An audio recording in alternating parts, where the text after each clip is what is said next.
I want to welcome you in to something that's brand new, but a definite necessity in this time frame that we're talking about. And we're going to talk about what's going on in the state of commercial realty. I am Ed Spillers from Keller Williams Grand Rapids East Commercial Division, and along with me, I have who? Jason Carpenter. I'm 20 years in real estate, 12 now in the past 12 years in commercial real estate, but we try to provide a little bit of leadership and direction for our agents as they navigate through commercial real estate. So glad to be here. Yes, and I am a commercial realtor as well, going on 4 years. So trying to get to his 20 plus years. But yes, he is my boss. I do consider him our leader. But we're definitely a small but impactful group when it comes to commercial realty. And we're just here because we want to make sure that we do everything we can to kind of lay the land of what's going on commercial realty, specifically in West Michigan and Grand Rapids. We'll be pulling information from national, but by all means, we're going to try to find a way that you can understand commercial realty in this point in time. And we are talking about the current situation with the COVID-19 coronavirus, whatever you want to call it. I'm so upset they called it after my first girlfriend. This is traumatizing for me. But listen, that's just to be light about it. It is very serious. So we're going to talk about the current state of commercial realty as it stands in this moment. Jason, I never thought that we could lift off something like this in this particular time frame, but this might be the most important time to do it right now. It really is. I mean, time is of the essence. And that's one thing that as commercial agents we have right now is a lot of time. Ultimately, the length and duration of this is going to be dependent on how soon we get back to work. And when I say length and duration, I'm not talking about how long you have to stay in your house or trying to flatten the curve. Nothing scientific at that point. I'm leaving that to the scientists. But from an economic standpoint, when you see record jobless claims, an economy, a global economy that's on the brink of collapse, really, and where that lands ultimately. We know small businesses are the first ones to hurt. There's been some packages to lift them in place. Ultimately, I think this is all going to land in the bank's lap at some point. And, on the other side of it, there'll be opportunity. The current state is obviously here in Michigan, at least, there's a lot of businesses that have just been shuttered. Obviously, it started with the restaurants, gathering places, movie theaters, pubs, places where people would go to gather to limit that social distancing. But then you see the fallout effect. I mean, I have a friend of mine sells restaurant equipment. Well, he got laid off yesterday because nobody's buying restaurant equipment if all the restaurants are closed. And there's a lag effect that goes, trickle down, whatever you want to call it, that happens in industries nationally here and eventually globally. So you're going to see more businesses close. How long they can stay closed and survive and reopen, I think, is going to be the big question. And that's kind of what we don't know at this point. So I've heard prognosticators say everything from, hey, this is going to be a 2-month blip on the radar, to, hey, we're heading towards Great Depression era, 3 to 5 years to recover at least. And I don't know if either one of those are right at this point, because there's really no indicator as to when we can get back to work. But, I know this, cows are still producing milk. They're still going to grow food this year. Ultimately, there's going to be some impact on that, but gas is cheap. Farmers should be able to farm cheaper. Truckers should be able to truck goods across the country cheaper. And we're a consumer-based society, and what we do best is consume things. And there's nothing more immediately consumable than food and apparently toilet paper. So let's go back real quick before we talk about just about a few minutes. We're going to talk about where the opportunity lies for those who listen, you got laid off, but you had always thought about starting a business, or you're currently in a commercial space, or you're in the industry, and you're concerned about where the opportunity lies for you moving forward. We're going to talk a little bit about that. But you were around for the last one. the housing crisis. And so give to people an understanding of how that went and the recovery time on that, because that was almost 25 months that we saw, slow growth. The difference being here is that the housing market's still actually pretty active right now. We're seeing buyers and sellers getting together and calls like this and walking through homes virtually. I've got multifamily queries out there still. Again, it's going to be dependent upon people's ability to make payments. And so if we can get back to work in the next couple months and everybody, gets one mulligan, if you will, on their house payment, or two, either through the government or through their lender or through their gracious landlord or whomever, then I think we'll see some good housing statistics still. People are going to need a place to live. I mean, it goes back to the root of things. If society hits a flat line, there's a couple things everybody needs: shelter, food, and water, and heat in some climates. And so, those are where the segments lie for opportunity. Starting a business in a recession is probably some of the most courageous things you can do, but it's also some of the best, because if you learn how to manage a business during a downtime, and then when things grow, you're poised for the next takeoff. And so absolutely, there will be some opportunity coming out of this. I'm a little cautious right now because I don't know where the bottom is, but we know that the Small Business Administration is going to lend money to startups. You can't have a city full of restaurants that are just empty. People will still need to eat. And, it's one of the reasons I got my degree in hotel and restaurant management, 30 years ago, was because my dad, who was the cautious one in the family, said, get a job where people will always need you. And ultimately, people need to eat. And so whether that's grocery work, and we know we're in a consumable society where DoorDash is everything these days, restaurants will reopen. I mean, we're already seeing some restaurants not necessarily thriving, but surviving in this market. Big Bob's Pizza here in East Grand Rapids, their dining room, their tap handles all shut down, but they ran out of pizza dough the other night. Served over 1,000 pizzas via delivery. Contact I had the other day is delivering for her nephew's delivering for somebody and made $1,000 in 3 days in tips, because people were so grateful to have somebody showing up on their doorstep bringing them food, hot food, and so there's already an economy there. And I think you're going to see small business thrive, neighborhood businesses thrive, where people will tend to reward those small business people that were there for them during this time as well. That doesn't necessarily bode well for corporate chains, franchise restaurants that are perceived to not have local ownership, even though they do. And people have to think about a new way of doing business. I was talking to another business owner the other day that his daughter owns 3 fashion boutiques here in West Michigan. She did a live streaming fashion show and sold $25,000 worth of product.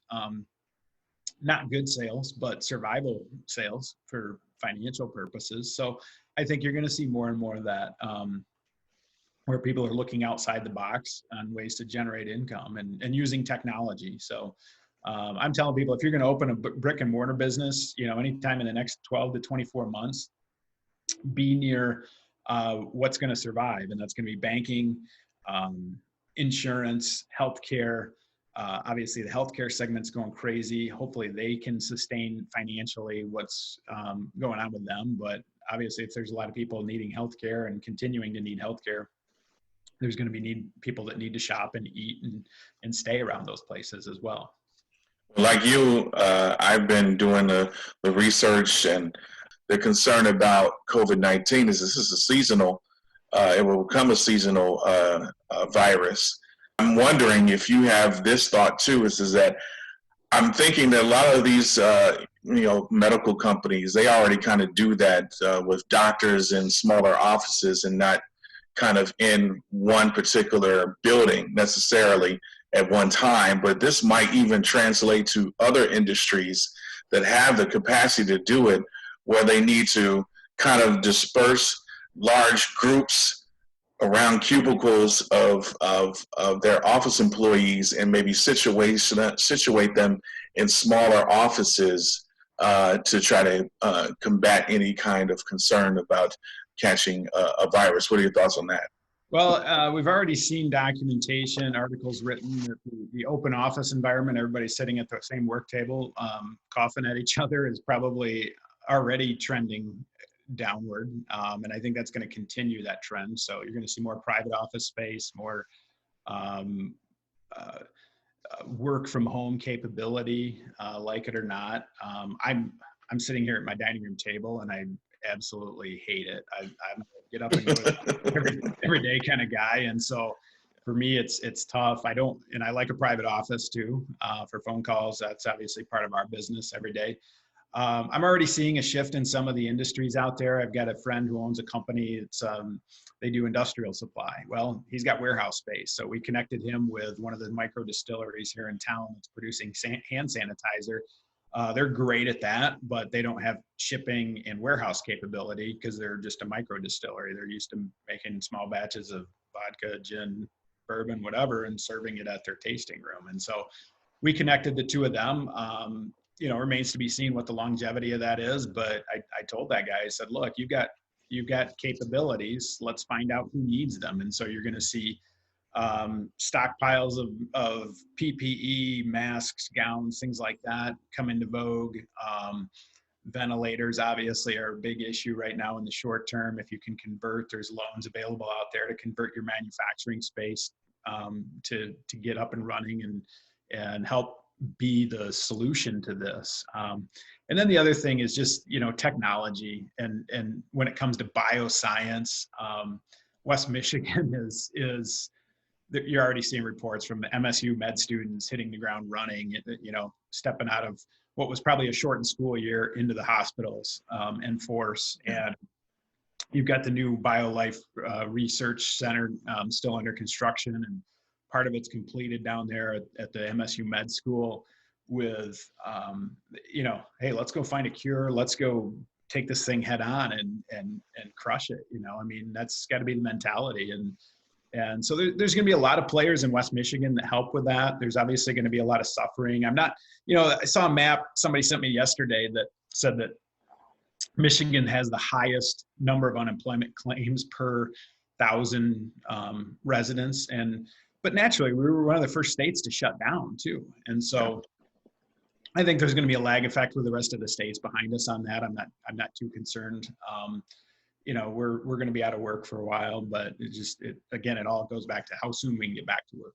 But another sector that, of course, immediately felt a pinch.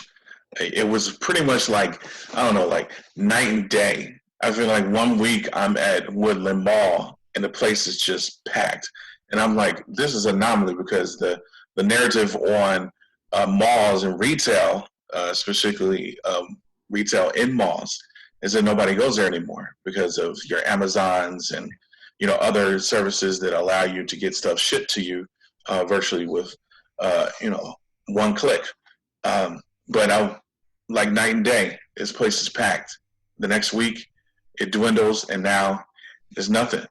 So how does retail rebound from this? Is it that they situate themselves and have they have brick and mortar, but it's more for branding? Maybe it's a place where they can return goods specifically, and then it's just a small retail where they can resell it?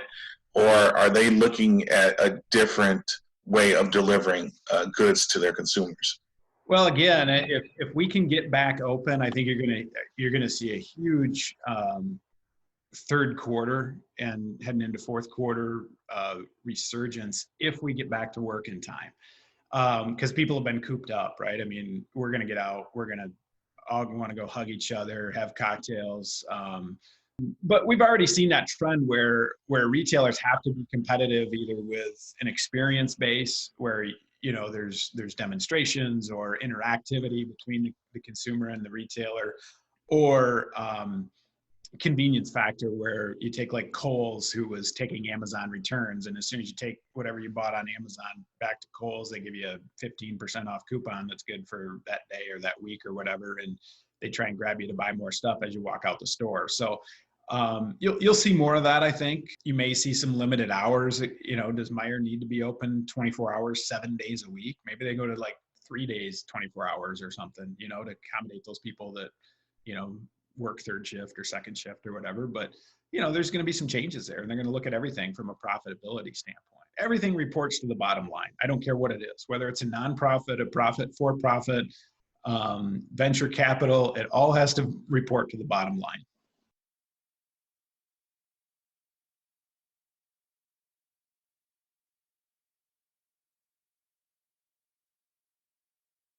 Hospitality, I believe, if I'm not mistaken, hospitality tourism probably one of the first industries to get the biggest bounce back. Are you seeing the same thing? Because I feel like, just like we talked about, everybody's going to be racing out of their house.